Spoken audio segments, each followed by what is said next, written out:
प्रमेय 7.1 जिसमें हमें दिया हुआ है कोण भुजा कोण यानी ASA, जिसे हम लिखते हैं इंग्लिश में ASA यानी कि एंगल साइड एंगल सर्वांग समता प्रमेय।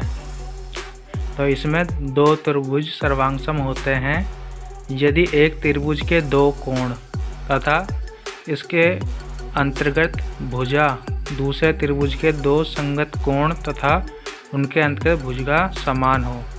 तो इसमें जो होता है 7.1 की प्रमेय में दो त्रिभुजों में जो समानता होती हैं वो होती हैं उसके दो कोण समान होते हैं और एक भुजा समान होती है। तो हम देखेंगे इसमें हमें दिया हुआ है त्रिभुज ABC तथा त्रिभुज DEF में।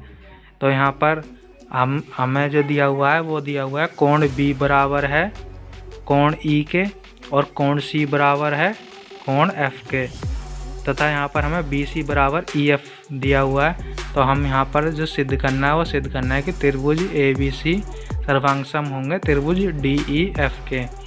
तो हम यहाँ पर देखेंगे सबसे पहले हमें दिया गया है त्रिभुज ABC। तो त्रिभुज ABC दिया है और यहाँ पर हमने माना हुआ है यहाँ पर त्रिभुज DEF और एक जो रेखा खींची हुई है वो G है। ये हमने यहाँ पर स्थितियों के हिसाब से ये दो ग्राफ और बनाए हैं। तो हमारी जो पहले स्थिति है वो यह है यदि AB बराबर नहीं है DE के। तो इस स्थिति में क्या होगा, इसका मतलब है AB या तो छोटा होगा DE से या फिर AB बड़ा है DE से। तो जो हमारा दूसरा ग्राफ है ये स्थिति हमने इस हिसाब से बनाई है जहाँ पर AB DE से छोटा है। तो हमने AB DE से छोटा है तो यहाँ पर एक बिंदु D के बीच में लिया है G जो कि AB के बराबर होगा। और हमने जो दूसरा ग्राफ है यहाँ पर जो हमने बनाया गया ये स्थिति है जहाँ पर AB DE से बड़ा है। तो हमने DE से आगे तक बढ़ाया, DE रेखा को आगे तक बढ़ाया बिंदु G तक। तो यहाँ पर AB जो बराबर होगा जब बड़ा होगा DE से उस स्थिति में है। तो यहाँ पर हम देखेंगे तो DE पर कोई बिंदु G इस प्रकार लिया गया है कि GE बराबर AB है, क्योंकि हम AB बराबर GE देख रहे हैं क्योंकि दो स्थितियाँ हैं जो छोटी हैं, AB DE से छोटी है और DE से बड़ी है। तो हमने यहाँ पर जो स्थिति ली है वो AB बराबर GE ली है और इसे समीकरण फर्स्ट बना लिया। तो यदि AB बराबर DE यानी कि AB छोटा है DE से तो बिंदु G रेखाखंड DE पर स्थित होगा, मतलब DE के बीच में स्थित होगा। यदि AB बड़ा है DE से तो बिंदु G रेखा ED को बढ़ाने पर प्राप्त होगा, जैसा कि अभी हमने देखा जाना। G से F मिलाया गया है, यहाँ पर G को F से मिलाया है।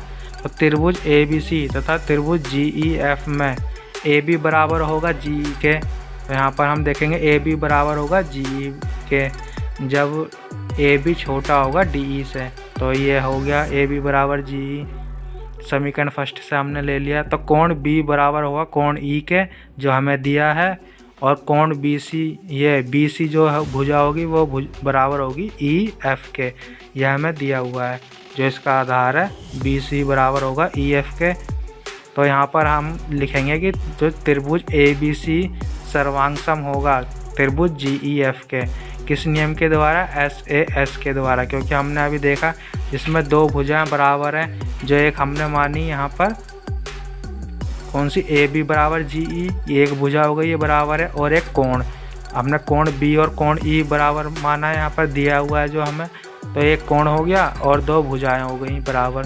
तो यहाँ पर हमने इसलिए जो अभिग्रहिती से इसे सर्वांग सम कहा है वो है SAS यानी कि दो भुजाएं और एक कोण समान हो जिसमें।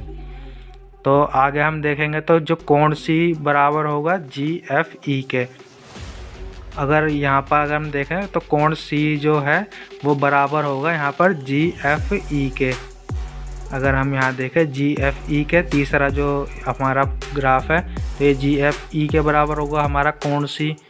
तो यहाँ पर देखेंगे कोण C बराबर है कोण F के, यहाँ पर कोण C बराबर है कोण F के और कोण ये बराबर है DEF के। तो ये हो जाएगा DFE के। तो यहाँ DFE है तीसरा उसमें।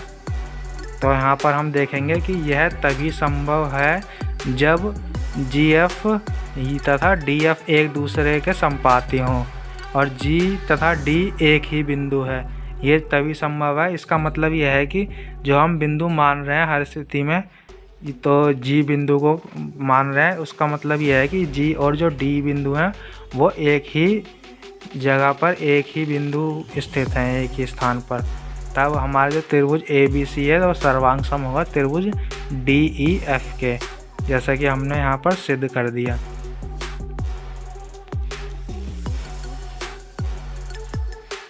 प्रमेय 7.1 की ही ये उप प्रमेय है, इसे हम देखेंगे। जो दिया गया है उप प्रमेय में हमें ए और एस सर्वांग समता अभिग्रहित है ये। तो इसमें देखेंगे हम, यदि दो त्रिभुजों में एक त्रिभुज के दो कोण तथा कोई सी एक भुजा जो कोणों के अंतरित ना हो, दूसरे त्रिभुज के संगत कोण तथा एक संगत भुजा के समान हो, दोनों त्रिभुज सर्वांग सम होते हैं। तो यहाँ पर हमें दो त्रिभुज दिए गए हैं, त्रिभुज ए बी सी और त्रिभुज डी ई एफ। तो हम देखेंगे कि यहाँ पर जो कोण है, दो कोण समान है और एक भुजा समान है। तो यहाँ पर हम देखेंगे जो एक कोण है जो वो बराबर है कोण डी के, जैसे हमें यहाँ पर दिया है त्रिभुज ए बी सी तथा त्रिभुज डी ई एफ में। तो यहाँ पर हमें कोण ए बराबर कोण डी दिया हुआ है और कोण बी बराबर कोण ई दिया हुआ है, और हमें एक भुजा जो समान बताई गई है वो है बी सी बराबर है ई एफ के। तो हमें सिद्ध करना है कि त्रिभुज ए बी सी सर्वांग सम होगा त्रिभुज डी ई एफ के। उत्पत्ति में हम सबसे पहले देखेंगे यहाँ पर, तो उत्पत्ति में यहाँ पर दिया हुआ है त्रिभुज ए बी सी और त्रिभुज डी एफ में। तो हम देखेंगे कोण ए प्लस कोण बी और प्लस कोण सी, ऐसे ही दूसरे में हो जाएगा कोण डी, कोण ई और कोण एफ। तो हम इसे समीकरण फर्स्ट बना लेंगे और हम जानते हैं कि त्रिभुज के तीनों कोणों का योग कितना होता है 180। तो 180 होता है त्रिभुज के तीनों कोणों का योग। तो किंतु हमें जो पहले दिया हुआ है तो कोण ए बराबर कोण डी और कोण बी बराबर कोण ई, ये हमें पहले से दिया हुआ है। तो हम समीकरण फर्स्ट से सी बराबर एफ ले लेंगे, क्योंकि सी बराबर एफ ही बचा है, तो सी बराबर एफ हमने ले लिया और इसे बना दिया समीकरण 2। तो अगर हम यहाँ से कंपेयर करें तो सी बराबर एफ आएगा, हमने इसे समीकरण 2 बना दिया। तो त्रिभुज ए बी सी और त्रिभुज डी ई एफ में देखेंगे हम, तो कोण बी बराबर कोण ई और बी सी बराबर ई एफ दिया है, तो कोण सी बराबर एफ हो जाएगा समीकरण 2 से। तो हम लिख सकते हैं कि त्रिभुज ए बी सी सर्वांग सम होगा त्रिभुज डी ई एफ के। किस अभिग्रहित द्वारा? ए एस ए सर्वांग समता अभिग्रहित द्वारा। ए का मतलब होता है कोण, एंगल, और एस साइड होती है जो होता है भुजा, और ए हमारा कोण हो जाएगा एंगल, यानी कि एंगल साइड एंगल कोण भुजा कोण। तो ये हमारी प्रमेय 7.1 की उप प्रमेय थी।